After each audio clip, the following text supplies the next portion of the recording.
All right, President and CEO of the Global African Business Association, here to deliver the State of the Union address from a 21st century U.S. Africa policy, economic policy perspective, on right here at March 1st, 2022. Now, Joseph Biden, who is the current U.S. president, will be delivering his State of the Union address tonight. He's going to be talking more about the Ukraine situation that's going on. Everyone is praying for Ukraine. I'm praying for those African students to leave Ukraine. That's just real talk. Let's just keep in mind, folks, that Joseph Biden, Donald Trump, and Vladimir Putin were all three of them are baby boomers, born at the dawn of the nuclear age.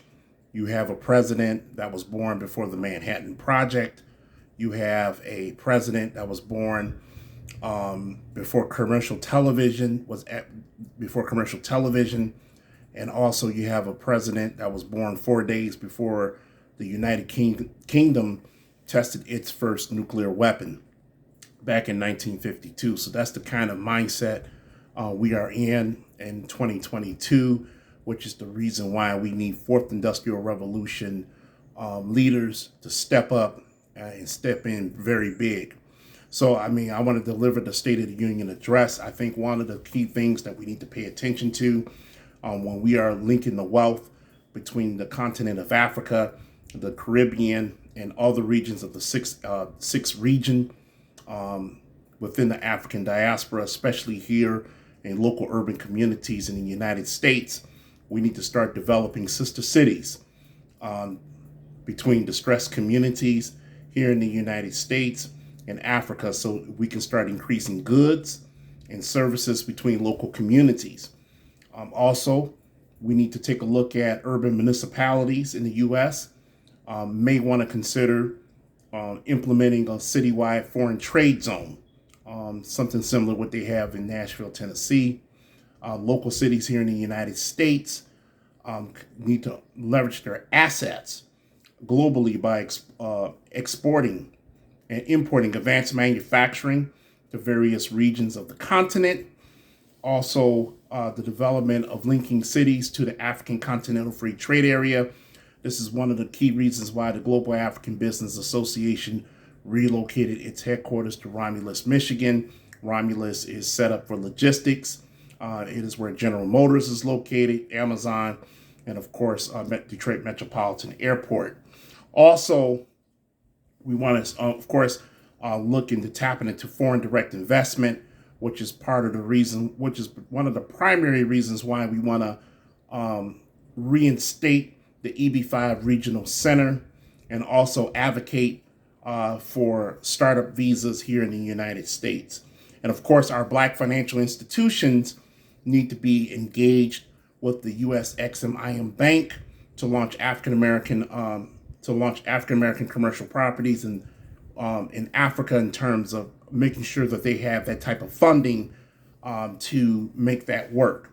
Now, when you also want to take a look at some U.S. policies and African policies from a 21st century perspective, we need to be paying attention to states right here in the U.S. with a focus on digital technology that can benefit by creating a sister state relationship with states in various African nations that are seeking to build new infrastructure. In addition to that, companies in various U.S. states, especially in local urban communities that look like us, can hire international students via OPT to help boost production and the overall business climate. And also, when you take a look at what's going on in the alternative energy sector, this is a good thing between the U.S. and Africa, because local urban communities can benefit from producing solar panels and wind turbines and eco-friendly systems to produce energy products that can be made here in North Carolina, Michigan, and Texas to be shipped and exported out to various African nations where electricity is scarce. And then you take a look at two-way trade between states and areas like Ghana and Nigeria, as well as Texas and North Carolina, Michigan, and Maryland, that can provide new accessible markets that can drive new entertainment industries like Nollywood or other African-based businesses and into local urban communities that will help generate revenue in cash-strapped communities like Ecorse and Inkster and River Rouge and Highland Park. Now, I know there is some talk, I think a bill was introduced recently in the Michigan legislative about bringing back film credits. We'll see where that goes under a Democratic governor, which is Governor Whitmer here in the state of Michigan. Also, we need to pay attention to how tourism plays a huge role in Trans-Africa policies in terms of generating economic benefits for a broad spectrum of the population. You also, and most importantly, the community college. The community college play a big role in U.S. Africa policies in the 21st century because it developed a sustainable workforce and also position the community college in terms of a geo-economic platform. The community colleges, as you know, offer programs that can train both domestic and international workforces. It can also help reshape K-12 educational policies that will make local urban school districts more global, more sustainable, and better trained with international educators and students. And I'll even add library systems to that mix, because libraries are educational institutions as well. And administrators from community colleges can also train those in polytechnic schools in places like Nigeria or other places on the continent, not only to help them develop a new workforce, but to empower and train women for leadership roles. You also have to take a look at how states right here in the U.S.